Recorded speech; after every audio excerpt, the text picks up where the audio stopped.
निमंत्रण जाए महाप्रभु जगन्नाथ पाखक।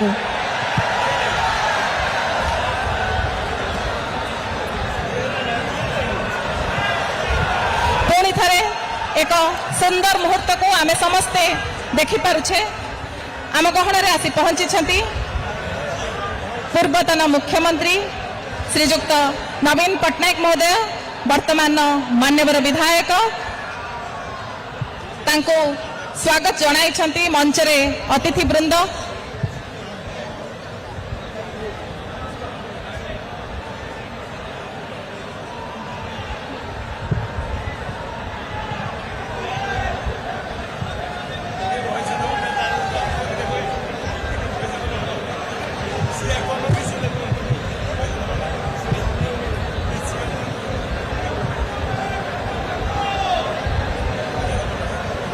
दयाकरी समस्ते नीरवता रक्षा करने आमर विनम्र निवेदन, समस्ते शांति श्रृंखला रक्षा करंतु। आम गहन आसी वरेण्य अतिथि माने पहुंची सारी मंच महिमा मंडित हो सारी।